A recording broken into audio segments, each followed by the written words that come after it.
Who is Satoshi? Benjamin Wallace goes down the rabbit hole in new book.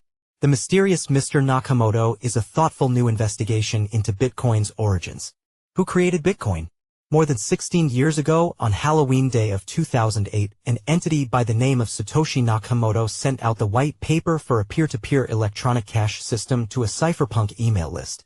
Bitcoin launched shortly thereafter. It quickly spawned a global cultural movement and a multi-trillion-dollar industry. Benjamin Wallace wrote a piece on the phenomenon for Wired in November 2011, making him one of the very first mainstream journalists to ever cover the crypto space. Back then, nobody seemed to know Nakamoto's identity, and despite robust efforts, Wallace couldn't figure it out either. Amusingly, the author of The Billionaire's Vinegar, The Mystery of the World's Most Expensive Bottle of Wine, 2009, was sucked back into the enigma in 2022 after receiving persistent emails from an ex-Tesla employee who was absolutely convinced that Elon Musk was Nakamoto all along. Wallace stays clear of that particular theory, but he lays out his own findings in The Mysterious Mr. Nakamoto, a 342-page investigation set for release on March 18. Read more. Mark Hochstein, Satoshi Nakamoto. The mystery that probably will never be solved. The conclusion? Well, by the end of it, Wallace is forced to admit that he failed to solve the Nakamoto riddle once again. But his obsession yielded a thoughtful survey of Bitcoin's history with a special emphasis on the cypherpunks whose ideas contributed to the cryptocurrency's birth. The Mysterious Mr. Nakamoto is a perfect work for crypto veterans and beginners alike who are curious to know more about Bitcoin's origins. In that respect, it's comparable to Laura Shin's The Cryptopians, Idealism, Greed, Lies, and the Making of the First Big Cryptocurrency Craze 2022, which focuses on Vitalik Buterin and Ethereum's early days. Wallace shuffles through a long list of suspects throughout the book. His favorites include Hal Finney, the recipient of the first ever Bitcoin transaction, Nick Szabo, who designed a digital currency in the 1990s called Bitgold, Len Sassaman, one of the main developers and operators of the Mixmaster remailer, the relatively obscure cypherpunk James A. Donald, and longtime Bitcoin critic Ben Laurie. One of the things that makes The Mysterious Mr. Nakamoto a fun read is that you can watch Wallace slowly go insane as he bounces back and forth between these names. Each time he narrows it down to one person, a new piece of information rolls in and detonates his theory.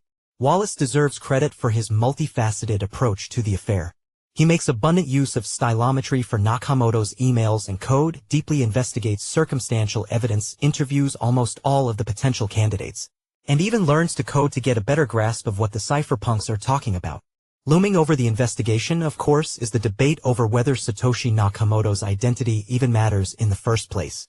There has been renewed interest in the question lately between HBO's Money Electric, the Bitcoin mystery documentary which came out last fall, and VanEck's head of digital assets Matthew Siegel stating in February that he believed Twitter co-founder Jack Dorsey created Bitcoin.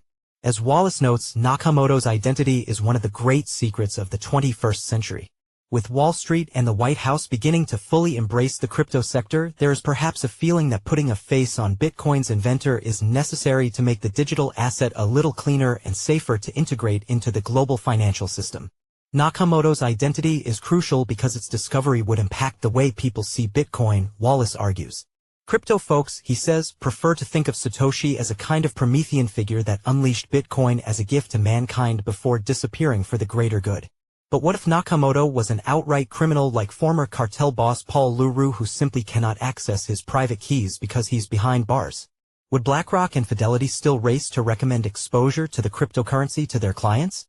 Wallace eventually sort of settles on the idea that Hal Finney probably took part in Bitcoin's creation, but that he likely wasn't working alone, and that in any case any theory is almost impossible to verify without Nakamoto providing irrevocable proof. But The Mysterious Mr. Nakamoto is crafted intelligently and the lack of resolution does not feel anticlimactic. At the end of the day, it's all about the chase. What could we possibly learn from Nakamoto's biography? Wallace muses at some point after a friend of his suggests the story would be better without an answer. That he was a random professor who'd had a lucky brainstorm? No, what was most interesting about Nakamoto was his absence. He was defined by what we didn't know about him.